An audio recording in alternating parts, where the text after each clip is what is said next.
We need peace, we choose freedom. We need peace, we choose freedom.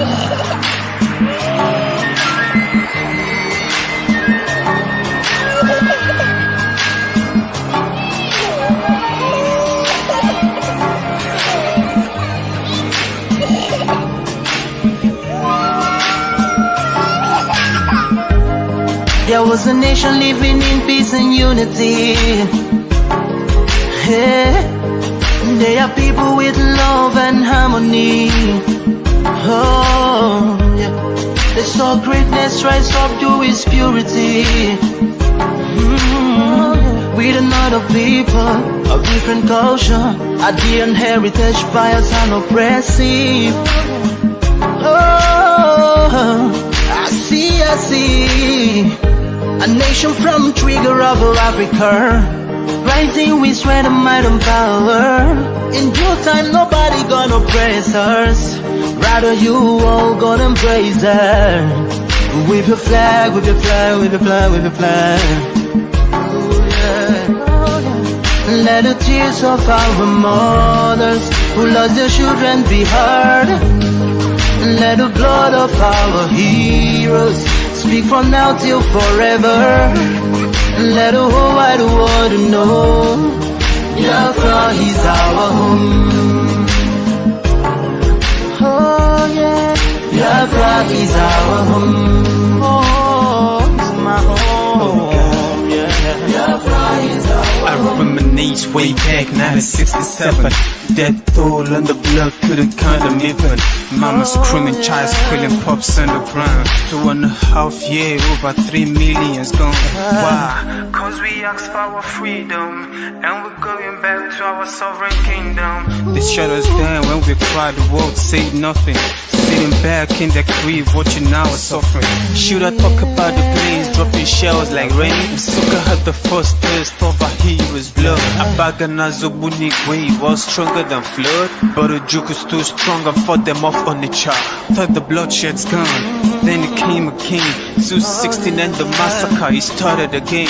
So bloody name, I couldn't cry tears.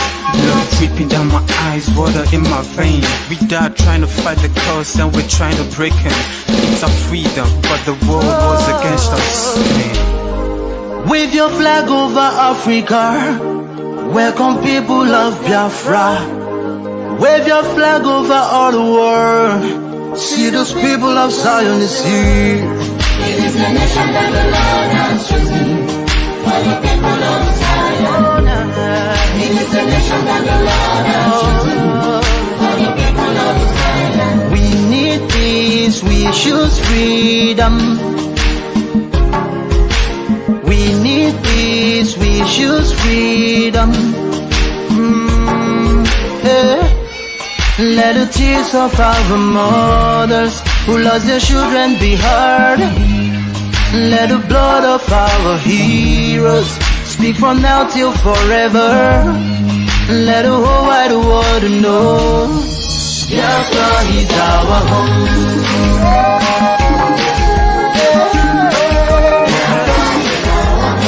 I see the rising sun from Africa. Oh, this is time of victory. Oh, yeah. I see future in Africa. Oh, yeah. People of Biafra. See light shining on the world. Oh, yeah. What's that, Martin? We're not fighting each other. We know where we're going. We're going to get Biafra. There is nothing anybody can do about it. Absolutely nothing. Nothing. I need them to understand this. We've crossed the Rubicon, the point of no return. There is nothing anybody can do. If I'm alive, if I'm dead, if I'm wherever I may be, Biafra will come. If I'm dead, it's even better because it will come far more quicker. I can assure you. If Biafra is fighting for you, no one will touch your property. If you're fighting alone, you're bound to lose it. So Biafra is the best. We will become the 16th member country of ECOWAS. If Nigeria doesn't release those properties, then we'll take them to court and we'll get them back. Even twice the value. The Jews had investments all over the world. Most of the priceless artifacts and paintings belonged to many families in Germany. It was stolen by the Nazi Party. Do you know that? Eventually they got everything back with compensation on top of it. That's what we're going to do. If you touch our investments, we'll come back for you. And we'll know where we can get it from. So there is nothing for anyone to worry about. It's only if I'm not stopping you from being a Nigerian, if you are born on the streets of Lagos and you're going to be a Lagosian and your name is Adamma, oh, well and good. There's no problem.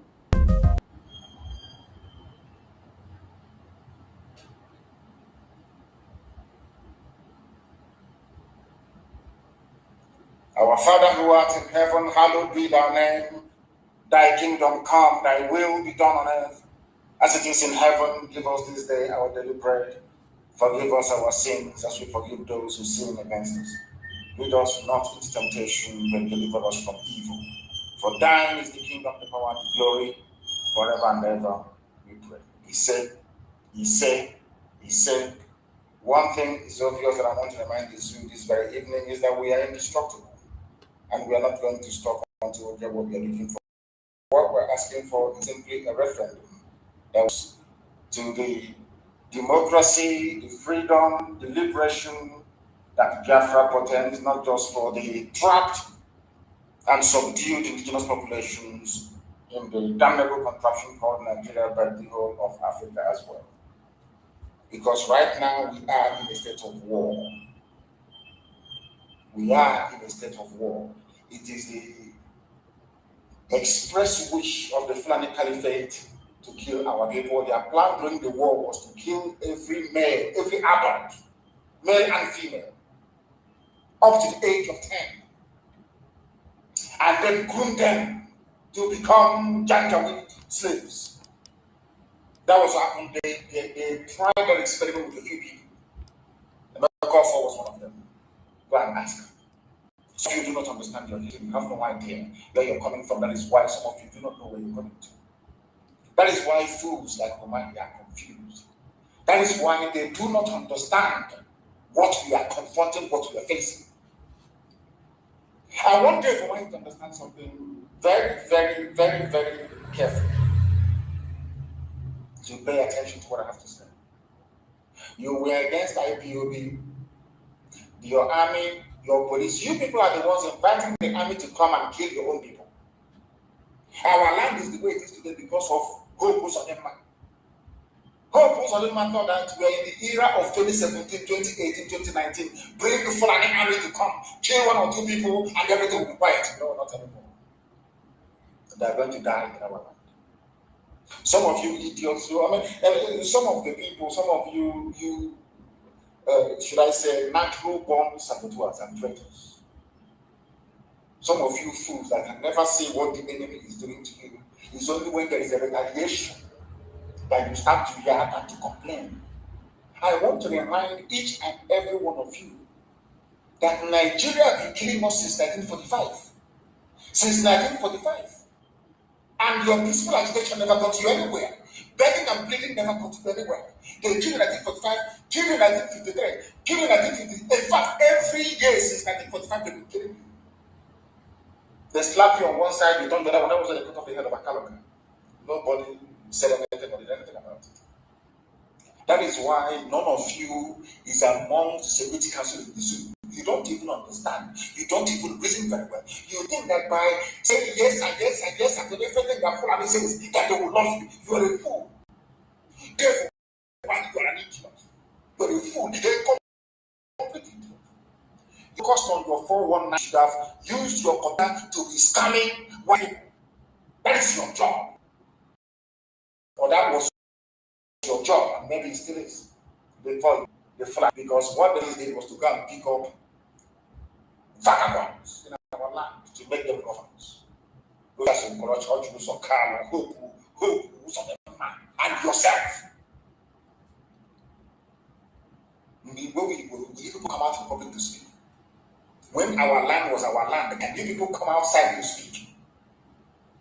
Because in our land, once you are a criminal, you will not be allowed to speak in public. Once you are a thief, you can never be allowed to speak in in the gathering of the elders. It's impossible. You cannot do it. But of course, we are living strange time.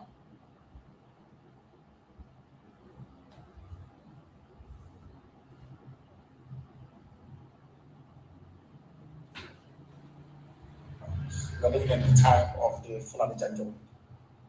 That was, if not that people rose up and said no, Anadume would have been the governor of Imo State today. Another criminal, another murderer, another killer.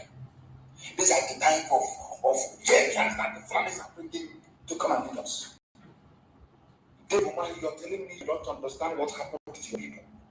You don't understand that we lost 5 million people. Look at all the commissioners of police saying, oh, don't come outside. No, you can go. Dishonor the dead.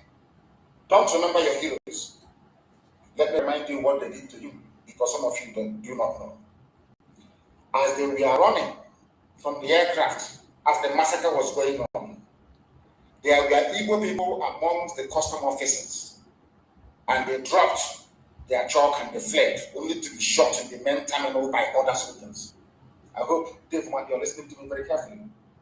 I am not the person to remind you to honor the dead. Because with great position comes great responsibility. I don't want to deliberate the death of Abiola because he did very well for his people. The Yoruba political leaders, they fought and agitated until June 12 became public holiday. Is that not true? One man, one Yoruba man. And we lost over 5 million people. Do you see why you are not leaders? Why you're not cut out to lead? Have you not seen Netanyahu stand before the whole world during the commemoration of Holocaust that happened in Europe? Every blessed year. Have you not seen how Britannic Majesty, the Queen of England, Elizabeth II, stand at the cenotaph, the 11th of November, every blessed year, to remember those that fought and died for their country? Do you also know, Dave, in your stupidity, you don't even begin to acknowledge that had all these men that perished in the 20s, had they not died in the 20s, look at what is happening in Plateau, look at what is happening in Taraba, look at what is happening in what's it called, in Benue. Look at what is happening in Niger State. The same thing, look at what is happening in Yoruba land. The same thing could be happening to us today.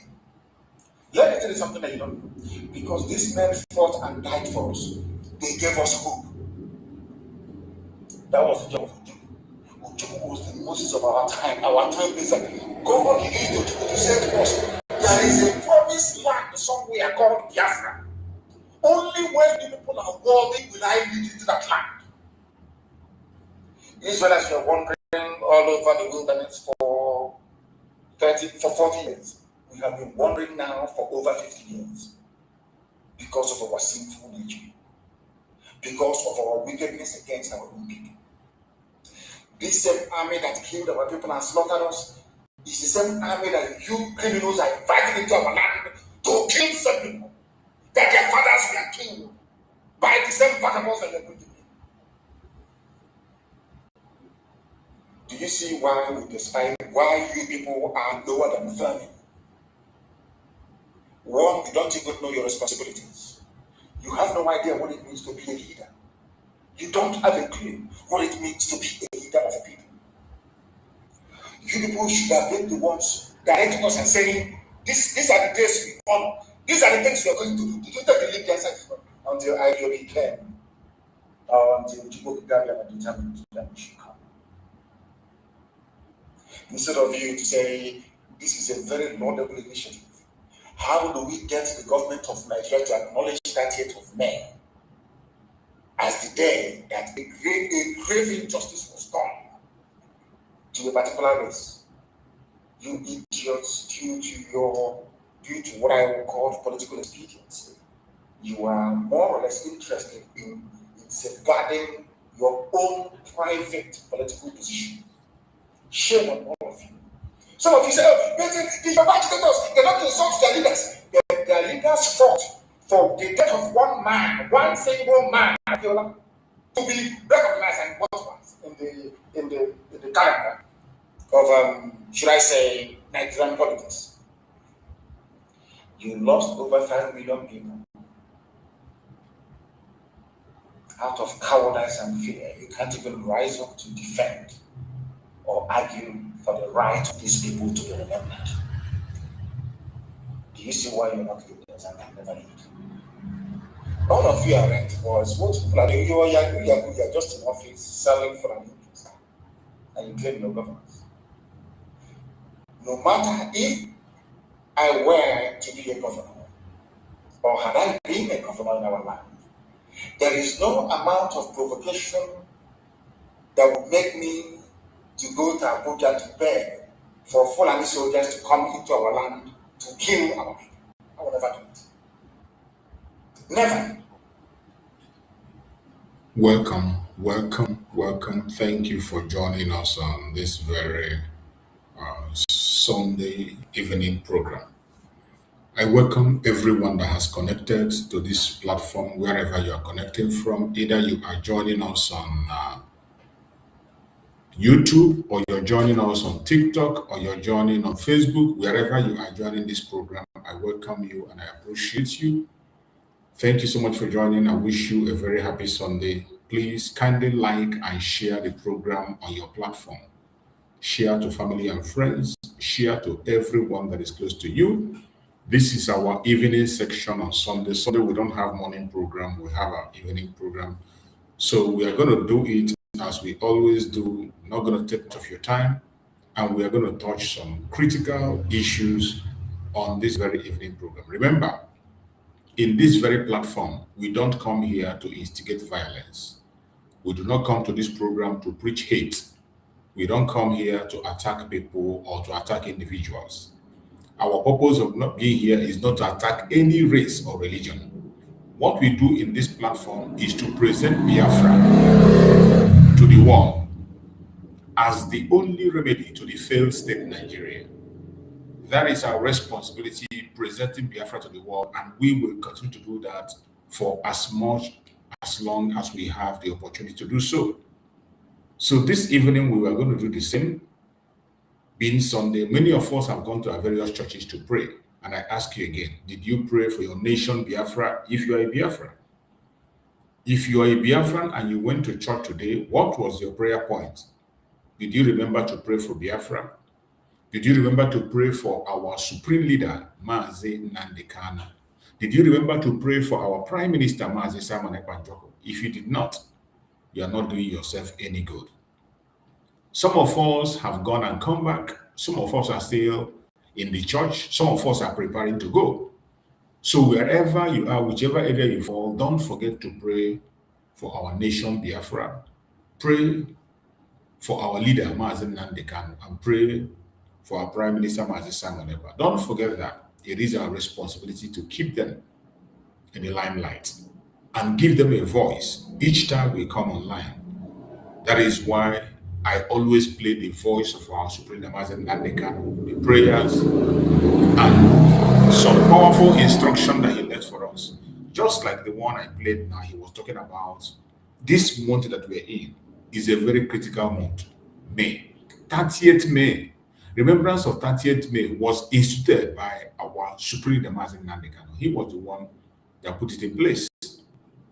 The governors and those who call themselves traditional rulers, those who call themselves elite and whatever, it has never come to their mind to remember their heroes that were fallen.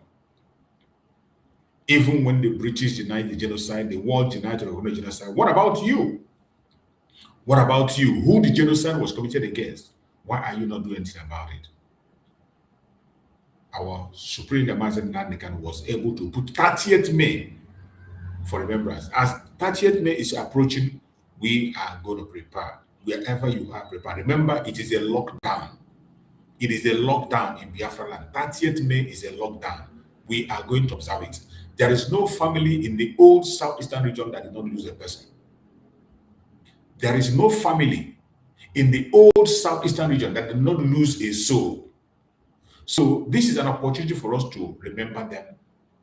This is an opportunity for us to pray for them. This is an opportunity for us to show the world that really a great injustice was done to a people. There is no other way we can do it. Before the world can recognize that genocide, we ourselves have to recognize it. That is why 30th May is very important. So prepare yourself.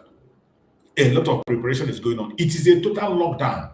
Prepare yourself. There is no going out. They're not doing anything. If you want anything you know you're going to use on 30th May, go and buy it, purchase it, and keep it around you. It is going to be a total lockdown. Not just a sit at home, it is a lockdown. You stay in your house with your family and pray for the souls of our heroes that were lost. It is a very important time. That is why we are using this time to remember and go back to memory lane. And you see that the Zanjawi, the Caliphate and the British are very scared of this remembrance we are remembering.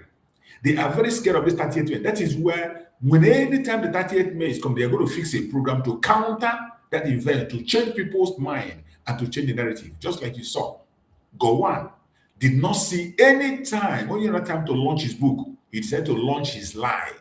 Gowon launched his lie on May, just a few days ago. Last week, Gowon launched his lie, the greatest lie of all time, denying the obvious truth. Why did he choose to do that on May? Did you ask yourself, why did Gowon choose to launch that lie on May? This is to tell you that they are still fighting the war against Biafra. That war is still on. It has not ended. It's only some of us that are ignorant. Some of us don't pay attention to events. Some of us, we ignore these issues, but they are still there. Very visible. Anytime you turn to your left, right, front, back, it is still there. And that is why we will not stop talking. We will never stop talking. Everybody needs to add their voice. Continue to speak about these issues. Constructive information is what they're going to be delivering in your platforms. It is not about bickering. It is not about propaganda and blackmail. It is not about saga. It's not about attacking your brother and your sister, calling your people's name. No. Facing the real enemy that wants to keep us in captivity. Gowon is one of them. Whenever you see them come with their lies, the British lie that they concocted, the British narrative that they brought, whenever you see them bring those perspectives that is intended to destroy the original history that we have always known, we must confront it immediately. We must confront it immediately. So wherever you are, it is your responsibility. It is my responsibility to continue to give our voice. Give a voice to Biafra. Give a voice to our leaders. Make sure they do not succeed in changing the narrative, because that is what they try to do. The British do not want to take responsibility of the genocide committed in Biafra land. And we will continue to hold them accountable until the right thing is done. That is why any platform you find yourself, please don't use your platform for saga. Don't use your platform to attack your brother or your sister. Focus on the real enemy. You and I know them. They are not hiding. The real enemies are no longer hiding. Even those who are pretending to be with us in this agitation, but they are no more. They were hiding on it, but now they are not hiding. They know that their days are numbered. They know that their days are numbered. That's why they are fighting in all corners. The British is fighting in the other end, traveling to the United States to make all kinds of lobby. The Caliphate is doing theirs, lobbying in all parts of angles. Nigeria is lobbying in all parts of angles. The saboteurs have been lobbying. Nigerian government is paying people who are even Biafrans to attack and destroy the image of our leaders. That is something we will not allow. That is why we will not. This is not the time to get distracted. You must not, no matter what, don't get distracted at this time. It is not a time to get distracted. It is a time to pay attention to every single details and respond effectively. Respond accurately. Respond with facts. This is the time for us to do so. So this evening, as we come online, we are going to dig deep. It's a kind of a Sunday sermon. You know, I always deliver my Sunday sermon here. I go to church every Sunday. After my church service, I come back here to worship with my fellow Biafrans, to worship my brothers and sisters and deliver my sermon here. And on today's sermon, we are going to dig deep, countering what Gowon did, the role Gowon played to what is happening today in Nigeria. The lies and propaganda of Gowon that he is telling after the truth have already been delivered by our eternal leader, Nnamdi Ojukwu, more especially on Aburi. Gowon have chosen to come to destroy the fact that we have already known.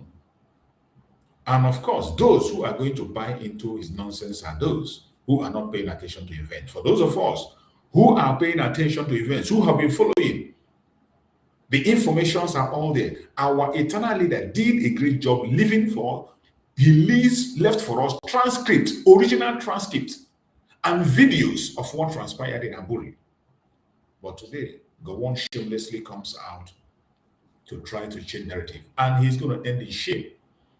So, my fellow Biafrans that are joining me this evening, I welcome every one of you, wherever you are joining us from.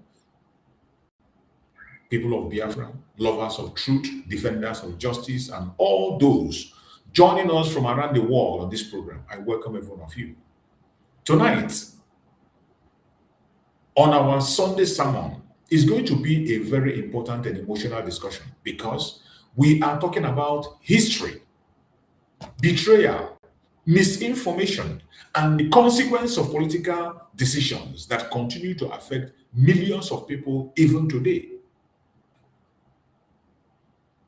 Our topic this evening is the deliberate misinformation from Gowon on the Nigerian Civil War. Our eternal leader, Nnamdi Odimegwu Ojukwu, and the Aburi Accord, and how Gowon decisions contributed to the insecurity in Nigeria today. If you want to trace the source of insecurity in Nigeria today, Gowon has to be indicted in it. That is the truth. My people, history is very important. A nation that refuses to tell the truth about its past can never build a peaceful future. That is the absolute truth, whether you take it or you leave it. Any nation on the planet Earth that refuses to tell the truth about its past can never, ever build a peaceful future. Tonight is not about hatred, as I always say. It is not about violence. Tonight is not about attacking ordinary people. No. This discussion is about historical reflection, political lessons, truth, accountability, and understanding how past decisions shaped present reality. I want you to pay close attention. Give me your little time so that we can do this together. And before we continue, I want everyone watching tonight to do me a favor. Do this 14 immediately. Like this broadcast. Share this broadcast. Subscribe to the channel if you have not done so. And drop your location and your comment on the comment section respectfully, so that the world will know that Biafrans across the world and lovers of freedom across the world are paying attention and making their contribution. It's just us fucking. Let the world know that people are listening. Let the world know that history cannot be buried forever. No matter how they try, they cannot bury history forever. One of the biggest tragedy in Nigerian history is the many people grew up hearing only one side of the story concerning Nigerian Civil War. That is the biggest tragedy. In Nigeria, there are many lies that have been told. So many things that people believe in Nigeria are lies. Very false narrative, created intentionally to destroy history. That is the biggest tragedy in Nigeria today. More especially on the issue concerning the Civil War. for decades. Official narratives were repeated without allowing deep public examination of what really happened before the war began. You know, everything, when they come, they will tell you about the Biafran people causing a war, Ojukwu causing a war, just like Gowon did recently, blaming our eternal leader for the civil war, including trying to destroy his reputation with lies. This is the kind of thing you see in Nigeria.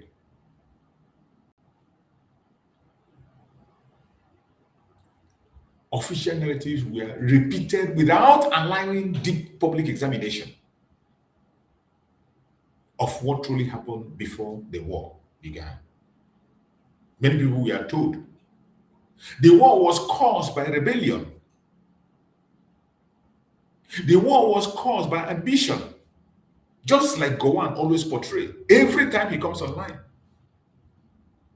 Even in the recent one, he was still accusing our eternal leader of being too ambitious.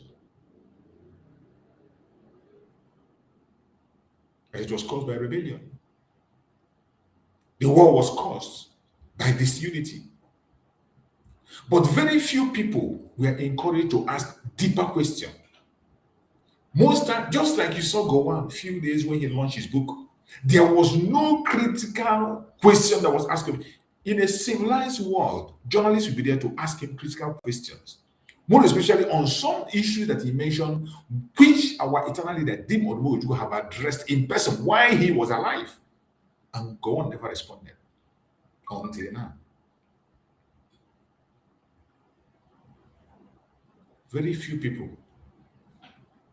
were encouraged to ask deeper questions. What happened before the war? What really happened? War detention become uncontrollable. Why?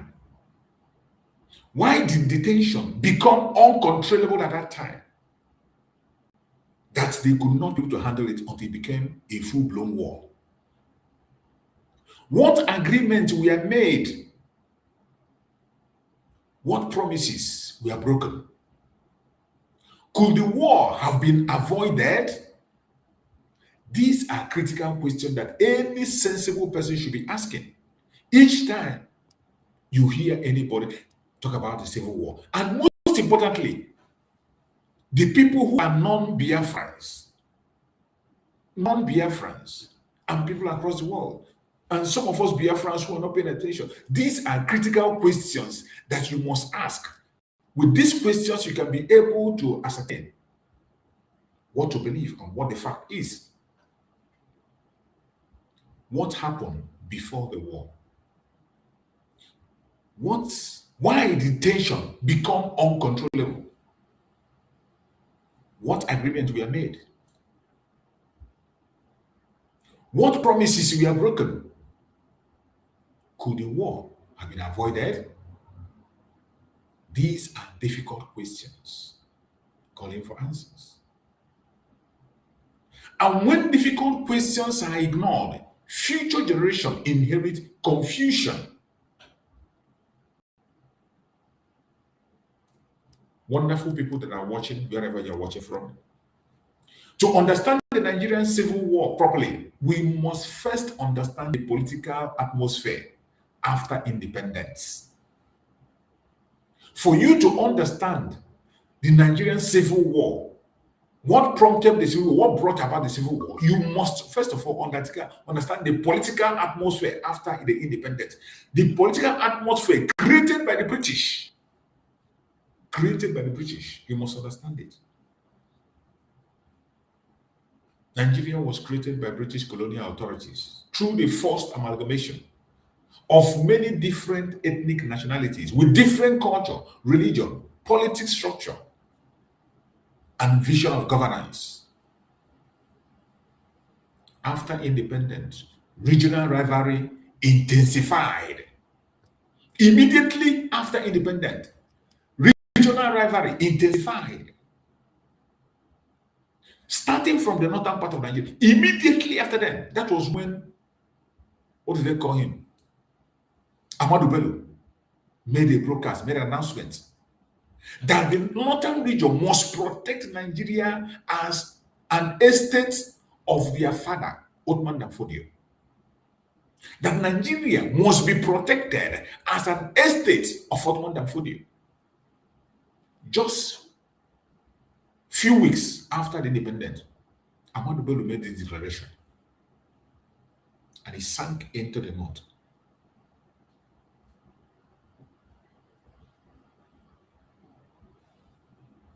Distrust grew among political elites. Ethnic tension increased. Military coups followed. Counter coups followed. And innocent civilians became victims of fear, revenge, and political instability. Following the counter coup of 1966, many Easterners living in different parts of Nigeria became target of violence attack. There was pogrom, which our eternal leader has spoken about on video, that Biafrans were literally mowed down in all parts of the Zoological Republic, in everywhere. Simply made because you are from the old southeastern region, you are marked for death, nothing else. That was the situation. For the fact that you are an Igbo person, or not just an Igbo person, you are from the old southeastern region, you are marked for extermination. Thousands were reportedly killed. Families were displaced. Businesses were destroyed. Fear spread across eastern Nigeria.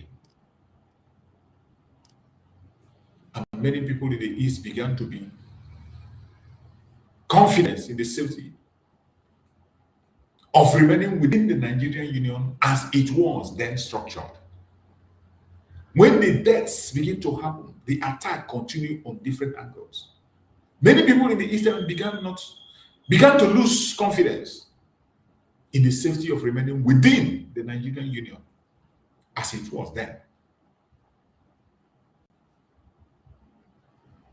This is one aspect many people really discuss honestly. The cause of the civil war. People don't go into this. You know, today, when they talk about our eternal leader, they paint him to be the aggressor, while he is not. When they talk about our supreme leader, Nnamdi Kanu, they will project him as a troublemaker, while he is not. When they speak about Mazi Simon Ekpa, they talk about him as a violent man, while he is not.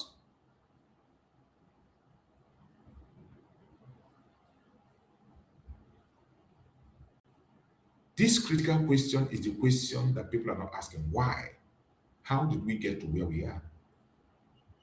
This is one aspect many people really discuss honestly. When citizens lose confidence in their safety, trust in government begins to collapse. At the time, Lieutenant Colonel Chukwuemeka Odimegwu Ojukwu emerged as the military governor of the Eastern region.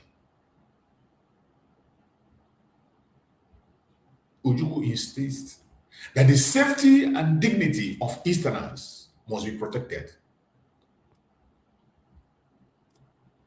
Ojukwu insisted when there was so much chaos, there was no way out.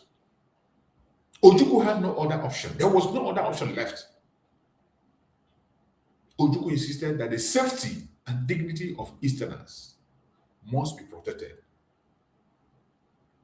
He argued that agreement must be respected and that regional autonomy was necessary to prevent domination and future violence. Our eternal leader advocated for regional autonomy. The same thing they are calling restructuring today. The same thing they are preaching today, shouting right, left, and center. This is what our eternal leader saw many years ago. And nobody, Gowon, truncated it, destroyed it, and brought death that took many lives.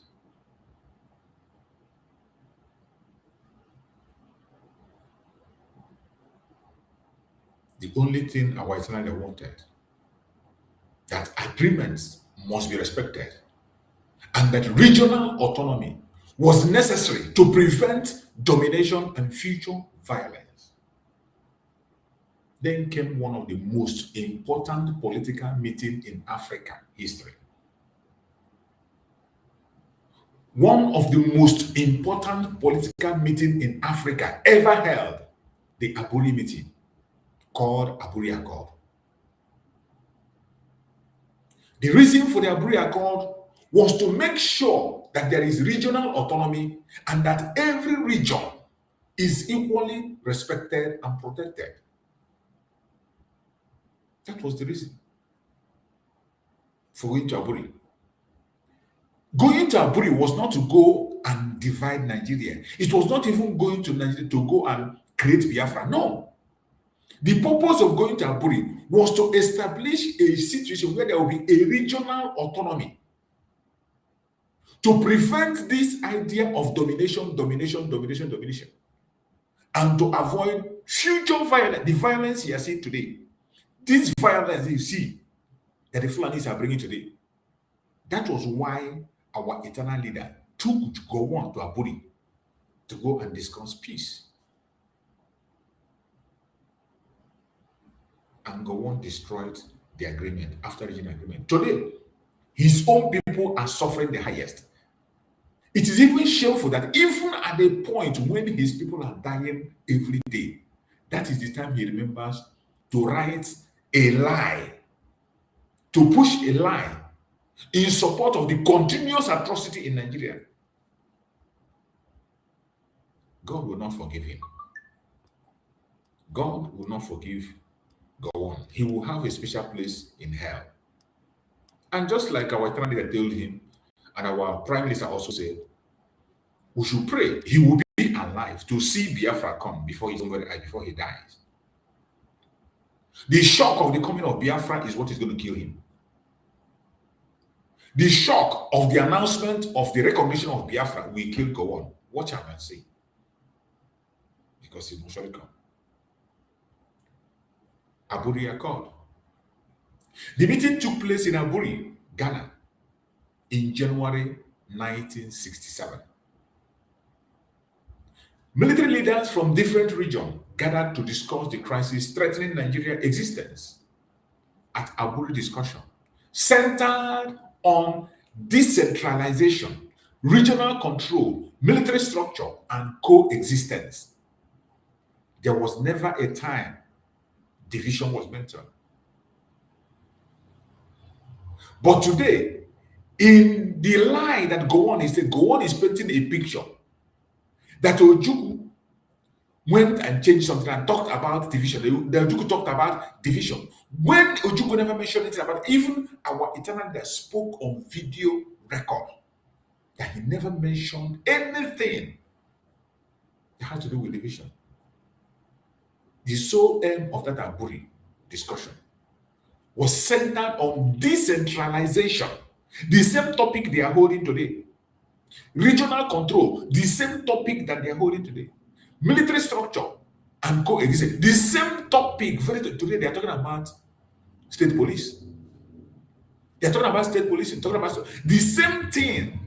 They are crying and talking. That was what our eternal leader took them Aburi from. You see, we are 1,000 miles ahead of these people.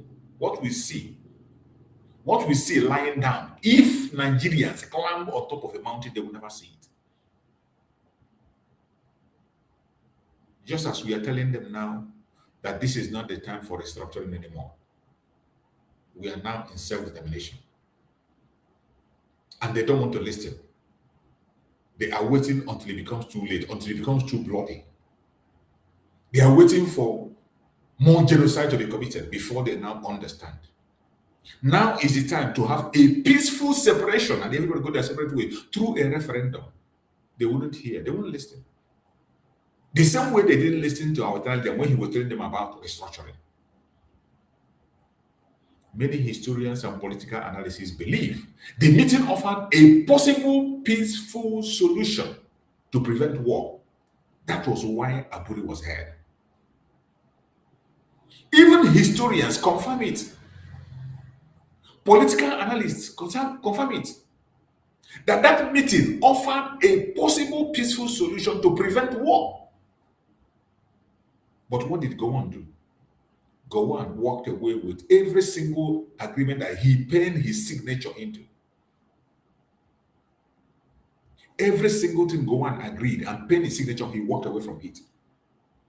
And today, he will tell you that our eternal leader, Dim Odimegwu, will change certain things and put certain things. Ask Gowon. Gowon, can you give us the original transcript of Aburi Accord? Our eternal leader has delivered his own. We have seen the transcript. He has confirmed it with his mouth and his videos. Can you tell us, Gowon, what were the things you said that Ojukwu added or removed? What did he add and what did he remove?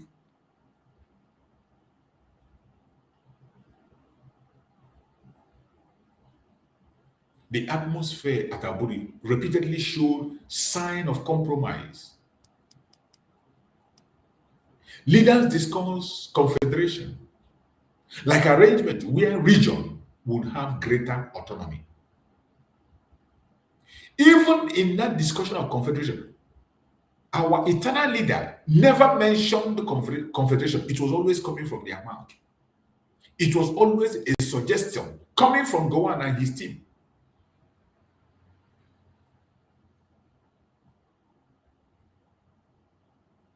Confederation was discussed. Arrangement where region would have greater autonomy on the own side. Our eternal leader, Dim Odimegwu Ojukwu, believed the agreement reached at Aburi would help guarantee security for Easterners and reduce fear of domination. Because at that point, the pogrom has happened and continued to happen. There was no other choice. Biafrans are hunted down any part of Nigeria, including the southwest. So the only thing our eternal leader was looking for on how to make sure that our people are secure in our own region. It is not about creation of a country or separation then, no. Regional governments, that is what he was advocating for. Gowon, that is alive today, participated fully in those discussions and he penned his signature. He signed. Before we end up still going to play the video, you hear directly from the horse's mouth. But after the meeting, disagreement emerged concerning interpretation, implementation of the accord. When they get to Nigeria, Gowon now claimed now that he doesn't understand what was agreed. Gowon now begin to misinterpret what I've agreed. They begin to tell him a different something you have agreed. You came with your experts, not only you. You agreed and signed. All of a sudden, on reaching home, as always, everything have a different meaning. Just like Nigeria, when you talk about restructuring, they will begin to give you different kinds of interpretation of restructuring. Even when a layman knows what restructuring is, when you tell a layman in Nigeria about restructuring, he knows what it is. Regional government. As simple as that. But in Nigeria, they will give restructuring different kinds of interpretations for their evil plan to make sure they change the narrative and divert people's attention from the real thing.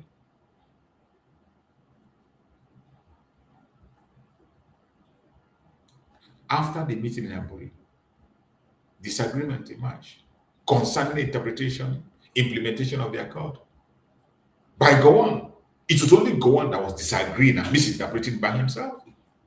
It has nothing to do with our eternal leader, because the eternal leader was there to discuss and he penned his signature. And that was why he said, in Aburi we stand. And this is where controversy began.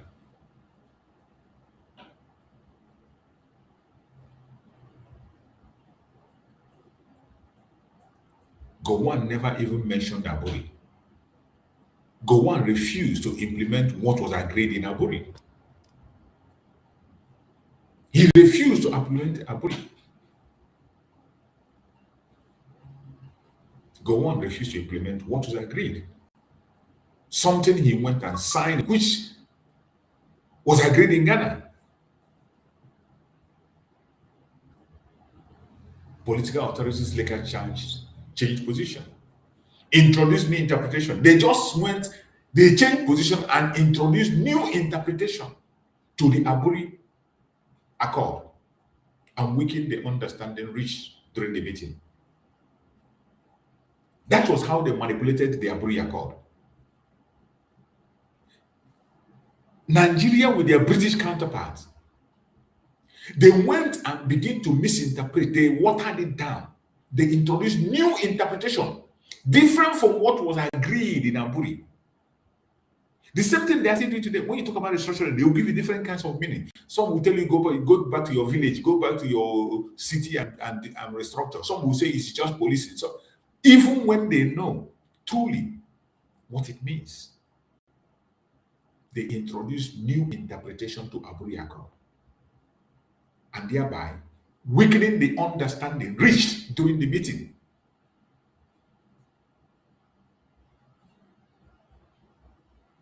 And Gowon continued to claim ignorance.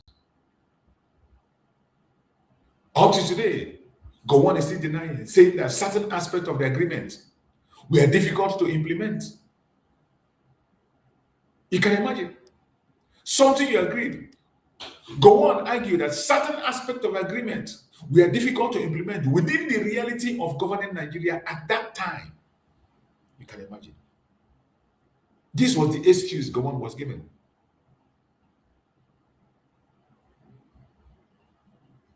That there are aspects of the agreement that were difficult to implement within the realities of governing Nigeria at that time. After reaching an agreement, you come to Nigeria and you begin to reinterpret what I agreed, misinterpret it intentionally. And this disagreement became one of the major turning points that pushed the country towards war. It was the refusal of Gowon to implement Aburi Accord according to the discussion that was made in Ghana, in presence of the president of Ghana. There was no misinterpretation. It was not just between Ojukwu and Gowon. Each and of them came with their team. They came with their team of experts. So there is no misunderstanding why these signatures were penned down. They understood word to word. Our eternal leader explained everything they agreed on, word to word. It was properly understood. But when Gowon got to Nigeria, the British and the Caliphates marched and brought a different interpretation to what was agreed. And our eternal leader said, the Aburi will stand. And today, the war you are seeing in Nigeria today has everything to do with that decision. This disagreement become one of the major turning points that push the country towards war that Nigeria is still fighting up to today. Many people imagine a situation where trust already collapsed completely. How can you trust a man that you went and signed an agreement with and he come back and renege from all the agreements? Imagine a country filled with fear. Imagine communities already traumatized by violence. What do you want us to do? Now imagine political agreement breaking down at such a dangerous moment. A very dangerous moment. And Gowon did what he did. Gowon has to be held responsible for the 5 million Biafrans that died in that war. Gowon should be held responsible for all the children, innocent children that were starved to death. Gowon should be rotting in hell. He should be in Hague. ICC is supposed to be holding him. He's supposed to be in ICC. The result is exactly what happened. Suspicion increased, Tension escalates, communication failed, and eventually war erupted. All thanks to the madness of Gowon. The Nigerian Civil War became one of the deadliest conflicts in African history. One of the deadliest conflicts in African history. They can't run away from it. The British continue to hide to make sure it is not recognized as genocide, but it is genocide. Millions of children mainly suffered. Families lost loved ones. Children died from starvation. Communities were destroyed completely. Entire generation carried emotional scar that remain visible today. All thanks to Gowon. War is painful. War leaves wounds that can survive for generations. And that is why honest history matters. Not what Gowon is doing today. Gowon, the least Gowon should offer to this generation is truth, honesty. That is the only thing that is expected from Gowon. Nothing else. We don't need any prayer from Gowon. We don't need anything from him. Truth, speak the truth.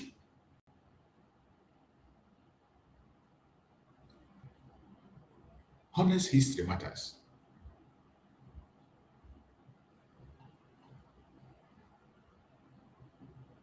Honest history matters. Another issue that must be discussed and must not be swept under the carpet is misinformation, power of misinformation. Because that played a major role, power of misinformation, and still playing a major role today. Gowon is still misinforming people till today, this moment as we are here. Gowon is still championing that misinformation. During conflicts, government often control narratives. Propaganda becomes common. Information becomes weaponized. Every side trying to justify itself. But when history becomes sided, for decades, future generations struggle to separate facts from political stereotyping. That is what we are seeing today.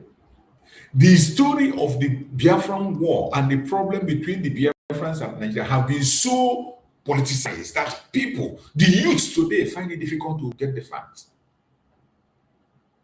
Except you are rooted in truth. You dig deep and you see the truth within you. If not, future generations struggle to separate facts from political storytelling. What we have today is political storytelling, like Gowon is telling. What Gowon is telling today is political storytelling. In that his book, filled with lies, political storytelling, to paint our eternal leader what he is not, and to take credit for himself.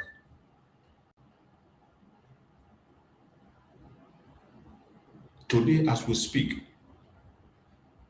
the role of our eternal leader, Nnamdi Odimegwu Ojukwu, is deliberately misrepresented over the years, and Gowon continues to misrepresent our eternal leader, Nnamdi Odimegwu Ojukwu, even when there are facts showing that Ojukwu did not cause the war. He was the mediator, he was the peacemaker, he was the one trying it, he was the one that took them to Aburi to reach that agreement to avoid war, to make sure there is no war. But today, Gowon continues to misrepresent our eternal leader, Nnamdi Odimegwu Ojukwu, through his storytelling.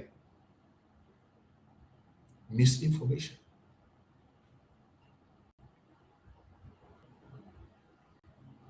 Misinformation. They continue to push false information from right, left, and center. They continue to push information that has no backgrounds. They argue that his concern about security, autonomy, and protection of Eastern were ignored and simplified unfairly. That was what. That was exactly the fact that they were hiding.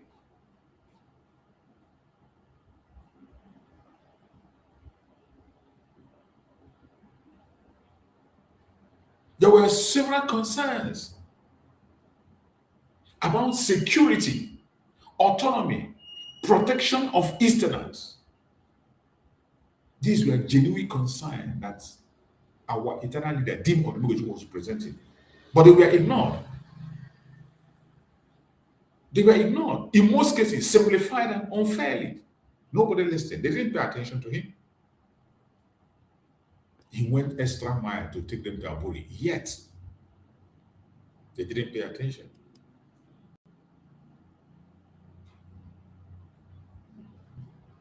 Gowon was in charge of Nigeria with the British.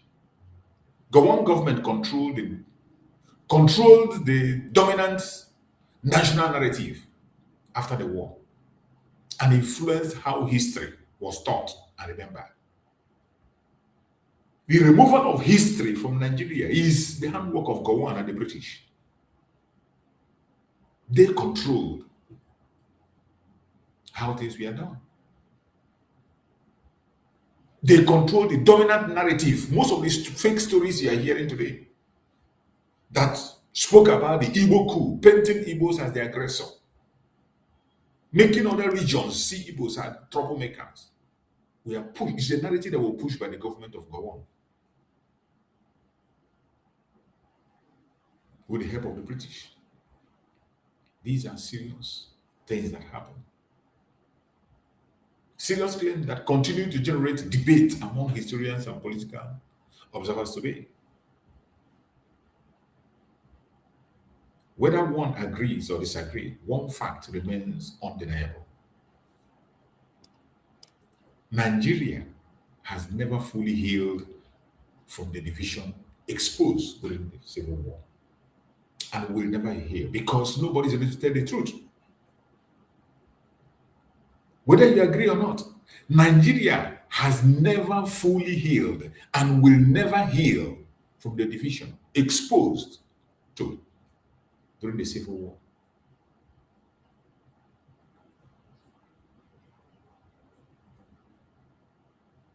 It doesn't matter how people pretend about it. It doesn't matter what people say about it. The zoo will never heal.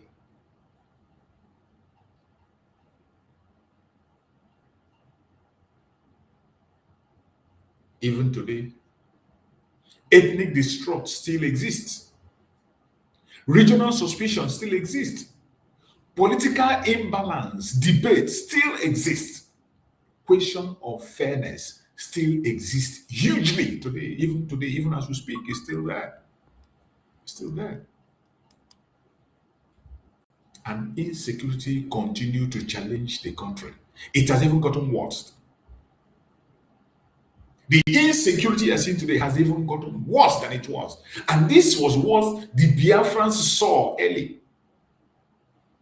The young soldiers led by Chukwuemeka Odimegwu, this Islamic terrorism is what he saw. The Fulani terrorism, he saw it and he didn't want it to happen. It was part of the reason why they carried out the 1966 coup, which was a revolution, not coup actually. That was why they embarked on that revolution that they call a coup. And later they named it Igbo coup. It was a revolution to stop this insecurity you're seeing today. And I tell you, every time there is a major move to save Nigeria, it is always by an Igbo man. At every given point in time, whenever there is a major move to save Nigeria, a major move, a major sincere and genuine move to save Nigeria, it is always an Igbo man, but it ends off in disaster. It ends off. That is why when I see P2B, it doesn't matter how good his heart is. P2B is going to drag us into hell that we cannot be able to come out from. Chukwuemeka Odimegwu made a move to conduct a revolution to save Nigeria. They called it Igbo coup. And they brought pogrom. Thousands of Igbo officers, young men, pregnant women were murdered in pogrom. Aguiyi came in Aguiyi came in to save Nigeria, not to create Biafra, to save Nigeria. He paid with his own life. He paid with his own life, and many other Igbo officers lost their life because of that. Our eternal leader, Nnamdi Ojukwu, took Nigeria to Aburi to save Nigeria. Aburi meeting was to save Nigeria. It was not to create Biafra. It was never to create Biafra. It was to save Nigeria. That move was led by Ojukwu. What happened? He brought death to us. More than 5 million Biafrans lost their life. Even under Nnamdi Kanu gave them the opportunity to go and bring their restructuring. What did they bring? Python dance. Thousands of Biafrans lost their life. If you give Peter Obi chance today to go and rescue Nigeria, I bet you millions of Biafrans are going to pay with their life. And at the end of the day, Nigeria will never be rescued. As Peter Obi is parade, you saw what happened in the last election. Do you know the properties that were lost? Do you know how much the Igbos lost? Nobody was made a case for them till today. Do you know how many lives were lost? Do you know the properties that were lost? Do you know how many people lost their life because of Peter Obi election? And nobody paid a compensation or said sorry. No apology whatsoever. And he is coming again. Whether he succeeds or not in this movie making, do you know how many people are going to lose their life? Even if he succeeds, millions are going to lose their life. And yet, Nigeria will never, ever, ever be good.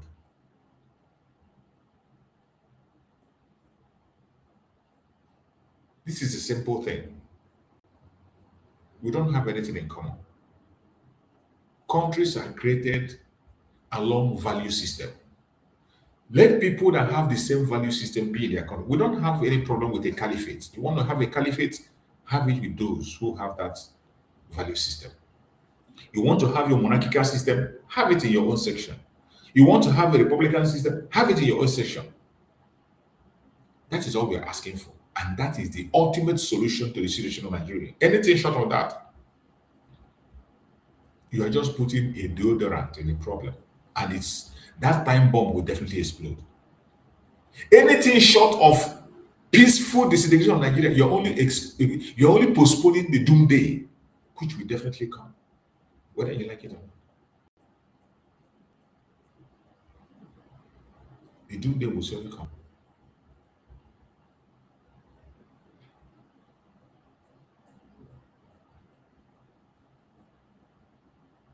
The insecurity in Nigeria will not stop.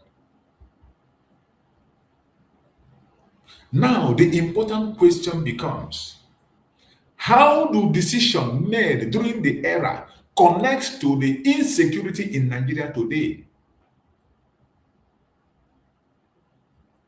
That decision of Gowon, that decision that Gowon made, how does it connect to what is happening today? If you cannot connect it, it means you will still have a shallow brain.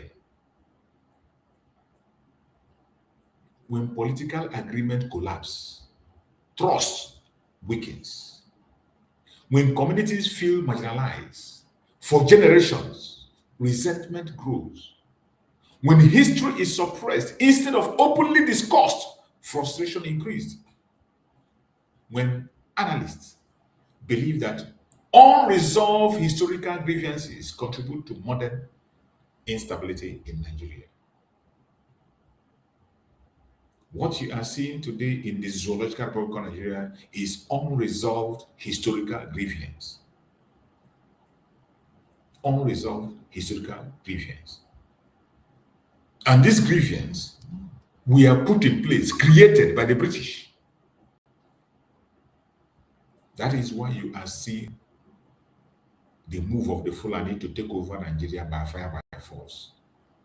The terrorist attack that is happening right, left, and center, that we never stop. The only thing that will stop the terrorist attack is total disintegration of Nigeria, decolonization of Nigeria. Anything short of that is a waste of time. Today, Nigeria faces insecurity from multiple directions. It has become worse than ever. Today, there is banditry, there is terrorism, there is kidnapping,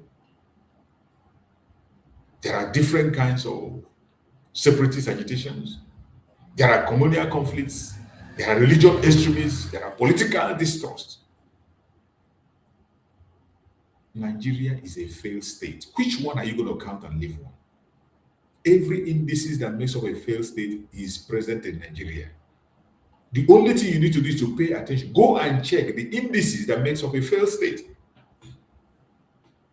And it will only get worse, except Nigeria is decolonized. Except Nigeria is peacefully disintegrated people, and disintegration is not war, it is not hatred, it is a peaceful disintegration that so people can be able to know their borders. We can still marry together, we can still do business together, we can still coexist, we can still travel where we want to travel to. It doesn't stop us. But let people know their boundaries. The more you continue to have the open border in Nigeria, the terrorists will run over, they will overrun the entire country. They have taken the northern part of Nigeria. The middle belt have lost theirs. They are in the southwest. And they are penetrating into the southeast. And what the government does is that the government weakens the forces in all these areas and empower the Janjaweed. You do not want other people to have their security outfits. But the Fulanis are arming themselves every single day, collecting ransom, buying more arms for themselves, and they are moving. Nobody is taking away their arms. But you will often see Nigerian military going into villages in the southeast, to go and take arms that belong to the citizens. Including the vigilante group are not allowed to use ammunition. But the Fulanis parade the entire country, including flowing their car with AK-47. How do you explain that? How do you explain that?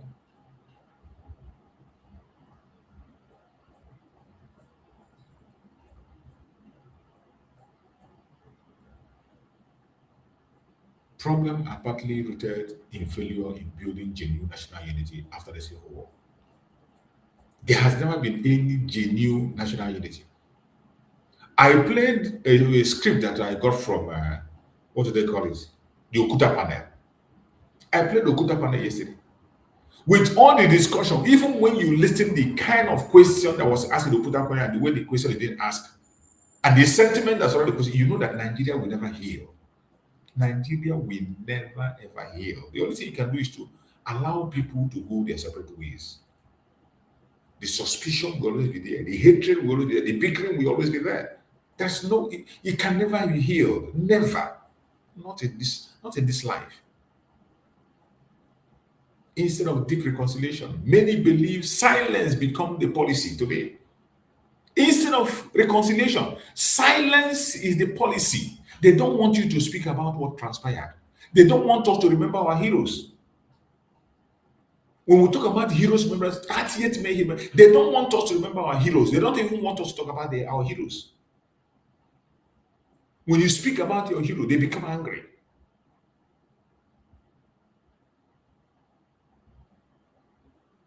And people were told, move on. How can we move on? Forget the past. How can you forget the past? They say everything is settled. Nothing is settled. We cannot move on. We can't forget the past. And nothing is settled. Unresolved pain does not disappear simply because people are ordered to forget it. Unresolved pain does not disappear simply because people are ordered to forget it. No, it doesn't disappear. It will not just go away like that. Real reconciliation requires the truth. Real unity requires justice. Real peace requires trust. And this ingredient you can never find. You can never find in Nigeria. Not now, not tomorrow, not ever. And trust cannot grow where history is feared.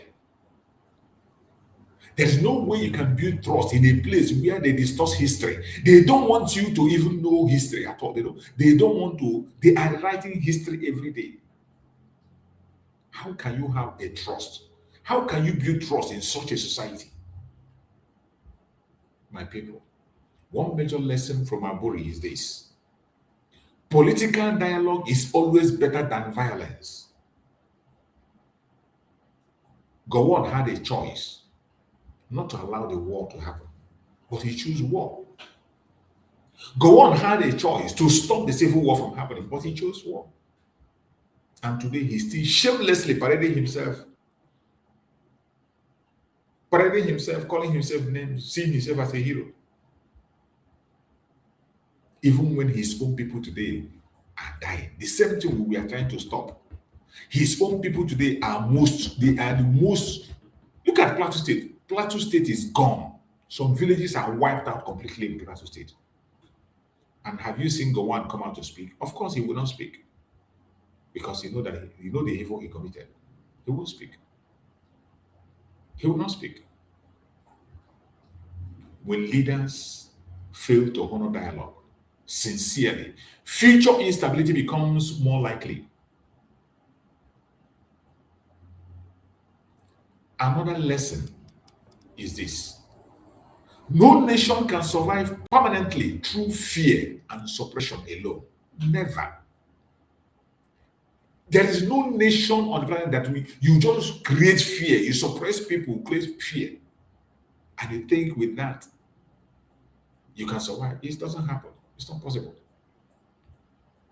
Citizens must feel respected. Communities must feel protected. Different groups must feel included. Without inclusion, suspicion will always grow.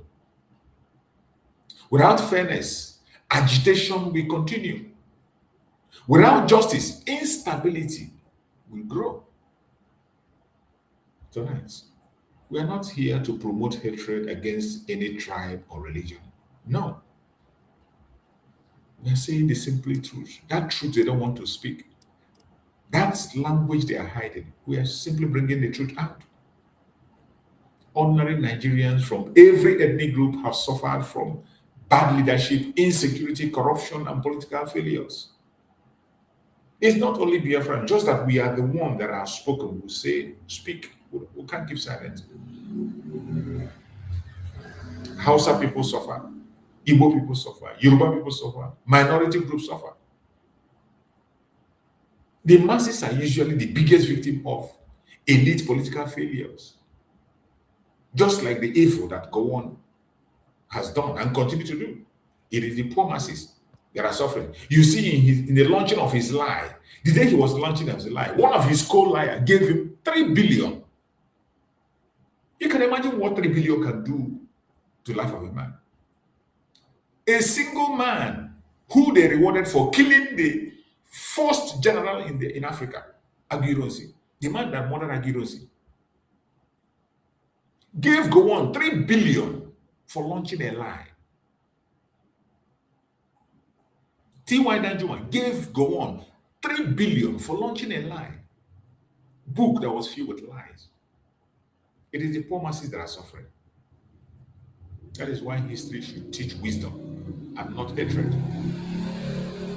We must learn from mistakes of the past instead of repeating them. And to the younger generation listening tonight, please study history deeply. Don't buy into people's lies and propaganda. Do not depend only on emotional social media argument. No. Don't depend on emotional social media argument. Make investigation. Get information from history. Read books. Listen to different perspectives. Study speeches. Study documents. Study interviews. Study historical records. Critical thinking is very important at this point in time, more especially for us Biafrans. You don't act based on emotion alone. No. Emotional reaction cannot solve our problem. Some of us are too emotional to a fault. You become so emotional that sometimes you use cursing, insult, and all that, and you end up saying nothing. We need to study history Because when citizens understand history properly, manipulation becomes more difficult. That is why it's important for everybody to study history. My people, the story of Ojukwu and Aburi remain one of the most debated chapters in Nigerian political history. And they are hiding it. They don't want anybody to speak about it. They don't want anybody to comment on it. They don't.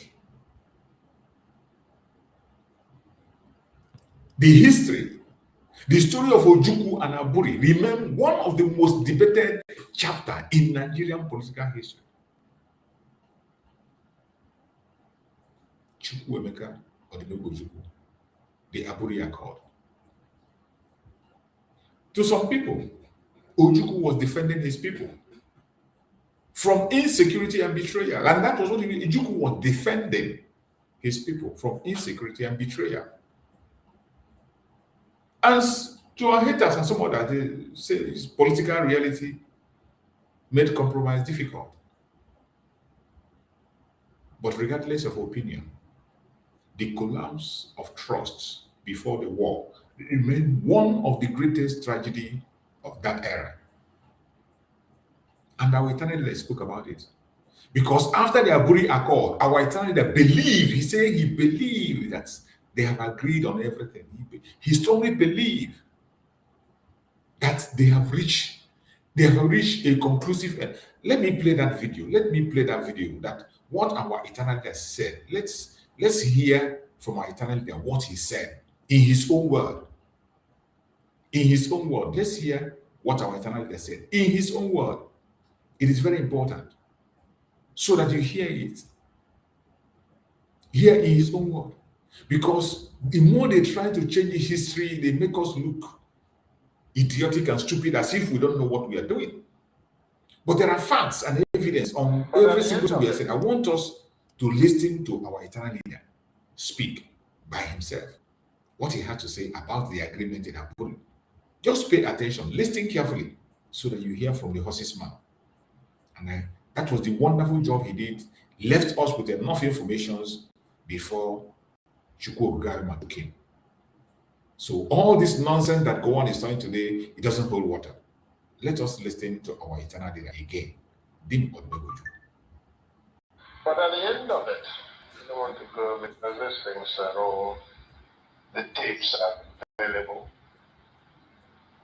the records are there. In fact, only about 2 weeks ago, I saw it set on the records again. The transcripts are available. But we talked about the Nigerian situation. And certainly, at the end, everybody says, oh, you tell them this, you did that. The fact was that our case was so clear that I actually believe at the end of Aburi that the problem was not Gowon, but probably some ambassadors in Lagos who were pressing for something else. Because we understood each other, we agreed on every single point. The drafting was, in fact, my chief secretary with 2 other chief secretaries from the other side. They said, no, and drafted. Did you hear that? That the drafting of the Aburi Accord was made by our eternal leader, chief secretary, and 2 other chief secretaries from Gowon's side. So it's not as if it is just both of them. For Gowon to come today to say that he doesn't understand what was written or what was agreed in Aburi, to begin to misinterpret it, is mischievous. And the most painful thing that up to today, Gowon is still standing on that lie to the extent of releasing a book in a very critical moment when we are remembering our heroes. It is so sad, and I don't think God will forgive him. Agreed, we looked at it, we agreed. General Gowon read over the whole report again to us, and then asked us if we wanted to amend anything. No. At the end of all that, the position was so good that actually Ankara drove Jack, Gowon, and myself to the airport. Jack was sitting on his left, I was sitting on his right. He was in the middle. And in the course of that journey, at the point, General Ankara shook his head and said, "Oh, thank you. Thank you. If only we can go on like this, everything will be all right."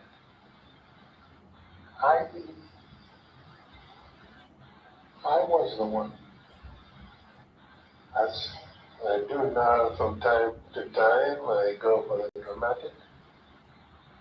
Suddenly I picked up Gowon's hand, put it on Ankara's lap, brought my other hand and placed it on it. And I said, "General Sir, hold us together, I want to say something." So General Ankara put his hand on top of the two hands. And I said, "General, I want to assure you that I am totally satisfied with everything we said. I will even go further and say to you something I did not say at the conference. And that is that once we have implemented everything we have said, I would ask you for one favor and one favor only.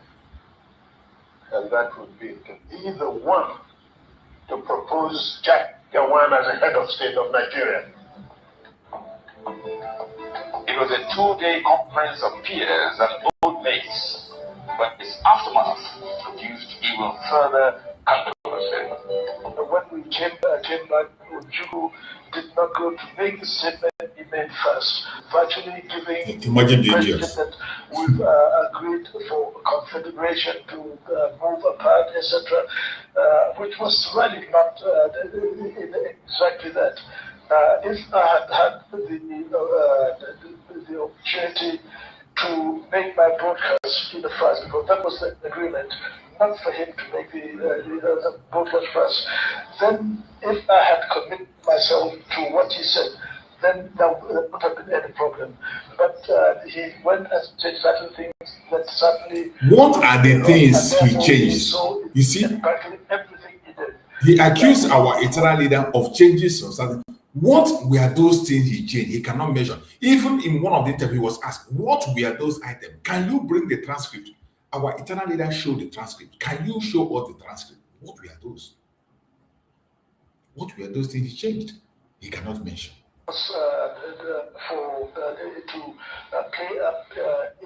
When you see somebody stammering, he's lying. Obviously lying. At Aburi, yes, we agree on area commands for the armed forces. At Aburi, we very straight. That the police force will be decentralized. Mm-hmm. We read all those. Yes. We agreed. Even to show that we didn't separate at Aburi, we also agreed on certain revenue formula. You see, they even agreed on revenue sharing formula to show that the Aburi Accord was not about separation. It was simply regional government. It was not about separation. But this man, Gowon, is always painted as if it's separation. They agreed formula, revenue formula. They agreed the revenue formula. What else do you want? What else will any reasonable person expect? You agreed in the state police they are talking about, decentralizing the forces, decentralizing the police, having a revenue formula. He mentioned it, but go on and say he added something. What are the things that he said eternally added? Can you show it to us? You accuse him of separation. You accuse him of division. You accuse him of adding things there, but you never mention what it is. But how can somebody be talking about separation when you already have a revenue formula? Having a revenue formula only shows that you have what you agree is a regional government, just as it was stated in the Aburi Accord. That's what happened at Aburi. Aburi again, because I always end up, this sounds odd today, but I always end up saying I must have been naive, because I believed actually that would be the end. I'll confess to you, when I got back to Igbo, oh yes, I had a party believing that probably the danger was over. That's what we thought. Until they then began to deny everything. They denied everything. It was the denial of Nigeria that made me publish Absolutely. the tapes of Aburi, because we had insisted that each one should have a set of tapes. He complained about the publishing, that it was because our eternal leader published it. That was why he could not be able to announce it. But our leader is now saying that because they denied everything and they were misinterpreting it and quoting a different thing, that was why he released the transcript for people to see what they agreed. But he turned around and said it was because he released the transcript, that was why he did not announce it. You see how this grow? Bunch of liars. Everybody talked about confederation. Go and look at the transcript. There is no time that the word confederation came from my lips. Oh. In protest, Aburi changed the title of head of state from Supreme Military Commander to Commander-in-Chief, gave the regions control over internal affairs, and concurrence of each region was not required for any decision affecting the whole country.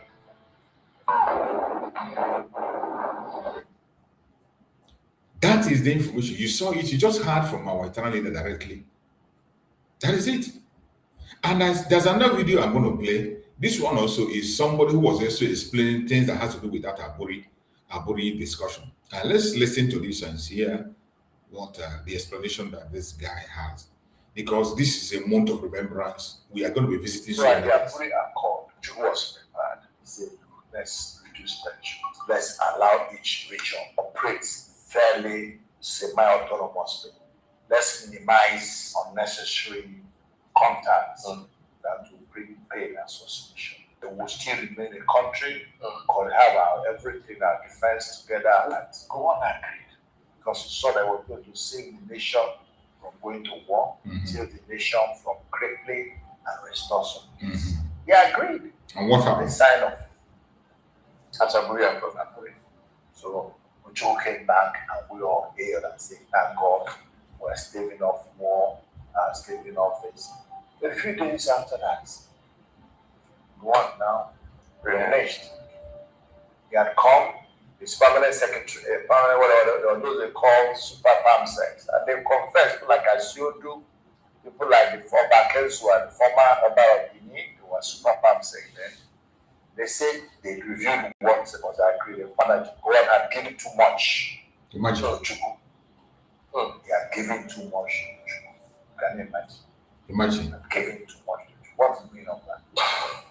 By agreeing that everybody should be and control, let everybody They still did not accept. Don't you think Western powers were behind the reason why the Aburi Accord failed? I wouldn't see what would be the real benefit of Western power. I wouldn't see much benefit. The benefit there is that they said that was the period that the oil was discovered, the oil boom started. So don't you think the Western powers want to have that control of that oil? That was the reason why they had to influence on what he did. I wouldn't think so, because Nigeria was not the only place having oil. Oil was in the Middle East. If Nigeria was the only place, I say that's the only source they have. So I don't think categorically we are trying to say that Western powers were not the one that influenced Gowon. No, I don't think it's Western power. I don't think the influence of the Gowon. I don't think so. Why? I believe that it was the same Nigerian conspiracy, the same selfishness, the same greediness. Of this farm sex, they told us that they had interview that they felt they had given too much. So, it was to present their own ego. So what they wanted to achieve by saying, they wanted to say, look, they say, how can a part be dictated to the whole? It was just ego. How can it be one man? What he says is what we're going to do. Just ruling over one part of a nation. We have the 3/4 of the nation. What can he do? Because 3/4 of what you come to a negotiation. You come with your own 10 points. I come with my own 10 points. We agree on my own 9 or 7. I'll agree on 2 or 3 of your own. Oh, I see. So Chukwu had a predominant, the logic of Ojukwu, his persuasive power, convinced Gowon that his own position was superior. Without undue influence. But when he now went back, the people around him, and they were north and west, that were doing this. No, yes, now because it was a war, it was a quarrel between the west, the Nigerian east, and the rest of. As I told you, part of the reasons that this coup was carried out was to make Awolowo the prime minister. Part of the coup, beyond fighting corruption and the poor leadership of Tafawa Balewa, they wanted to bring Awolowo, who was imprisoned by Tafawa Balewa, to become the prime minister. That was part of their reasons. So eventually, and you know where they sent Awolowo? He was sent to Calabar prison through the work of Zik, because Zik was still the president. So the nation was sent. If he had been sent to North, they probably would have killed him. So it was in Calabar, which was part of the eastern Nigeria, that became an ally for him. So he accepted. So when this issue of should we accept Aburi or not, this was same Awolowo, who before this time he went to the east, met Ekpa, and then he spoke there. It was in the Nigerian outlook. If the east goes, the west will go, the west will follow. That if the east was allowed to secede, they would also go. To already beat us, even the east had to stand their ground. The Aburi Accord fell apart. The Nigerian now said, okay, the way it is going, what next do we do? You see, this is it. This one is another account. So we continue to bring different accounts of what transpired. We will continue. This is a year, a month of remembrance. And when you see these informations coming, when you look at Gowon today, what will you tell him? When you look at Gowon, what will you tell him? If Gowon happened to visit you, what will you tell him? An old man at that age, who is supposed to be preparing to meet the Lord by making his way straight, speaking the truth, but today he is still lying. He's still lying, trying to leave the next generation with lies and more confusion. Trying to leave the next generation with lies and more confusion. But how long are we going to continue to relax? And that has made us to lose numerous number of people. I want us to listen to this. The civil war issue is something that we will continue to play. This is what Gowon led us into. This is what Gowon led us into. The decision of Gowon brought us to this calamity. Even the insecurity you are seeing today. Britain facilitated the massacre of up to 3 million people in Nigeria in the 1960s, and there are people alive today who remember its impact. How can you forget a massacre? How can you be alive during the time of a bloody genocide? Survive it and forget? No. American professor Uju Anya was born in Nigeria, and her family survived a war that was sponsored by the British Empire. Queen Elizabeth II, before she died, never once openly acknowledged what her government did on her behalf, in her name, to prop up her crown and to pat her cause. coffers and her royal treasury, and never once said sorry. Dr. Anya was born in 1976 in the aftermath of this war. So what I saw was kind of the bombed out buildings and reconstruction projects, and of course the conversations around the dinner table. My mom was pregnant during this war and running from village to village to escape the massacre. Like so many conflicts, the roots of this war can be traced back to colonial rule. In 1914, the British Empire forcibly merged 400 different ethnic groups and tribes to create its largest colony at the time, Nigeria. Take a look at this news report during the Queen's royal tour in the 1950s. These and many others marched slowly past the royal pavilion in salute to the Queen. Never before had such a magnificently comprehensive tribute been witnessed in Nigeria. Even after Nigeria gained independence in 1960, there were still people who felt they didn't want to be a part of this newly formed country. This desire to create the breakaway state of Biafra would set off a civil war that lasted nearly 3 years. Fight on, brave boys, fight on! Heroes of our fatherland! Pursue the enemy, harass him, destroy the invader. In response, the Nigerian government imposed a blockade on Biafra, which cut off all food supplies to the area.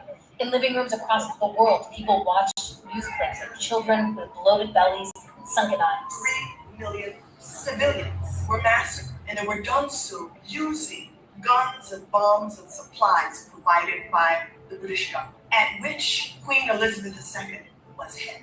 You see, Britain had a stake in this. It backed the Nigerian government because it wanted to protect the oil investments that happened to be in Biafra's territory.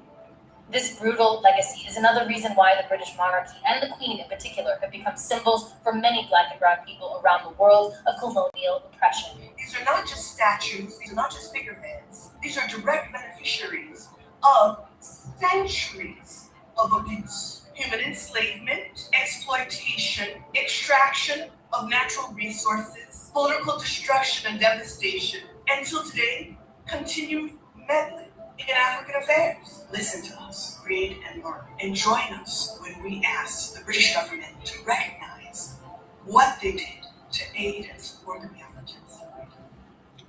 Of course, they were fully involved, but they never take responsibility. But we will never forget. That is where we continue to go back to history and to remind them of the evil they carried out against us. We will never forget. No matter what they do, we will never ever forget what the British did in our land. We will never forget. In this month of remembrance, we will continue to remember. The British used Gowon to create evil. For so many years, and the reward the house had received my forefather was to kill him. He was the first man killed in the May massacre.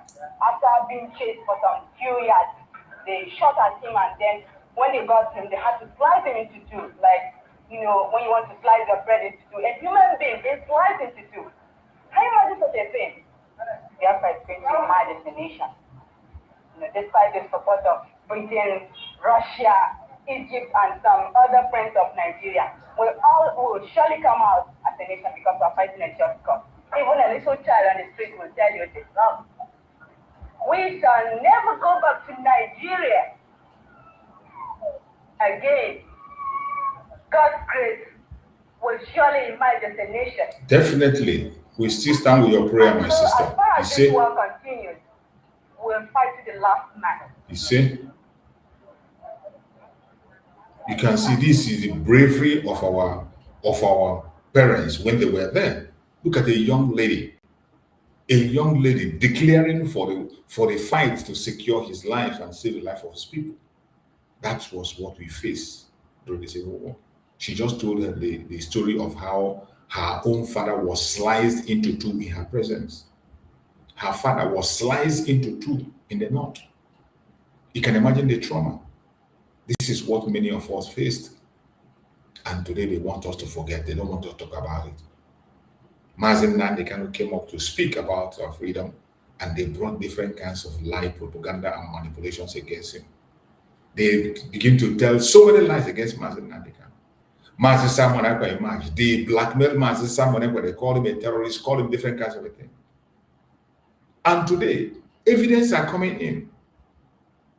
What Hope Uzodinma is in the Imo State, blackmailing the Biafra agitators. I just saw a video where Harrison was speaking about what is happening in Imo State, how they blackmail IPOB of everything that happened, they say is IPOB. Meanwhile, there are evidence showing that these people who are kidnapping are not IPOB, they are Fulanis. And let us listen to Harrison. Let's listen to the video of Harrison that he released on the situation, what is happening. Because this information needs to be out there. We need to help and share it so that every other person will get the information. The blackmail is so much. The blackmail must be somewhere about Let me say, my name is Harrison.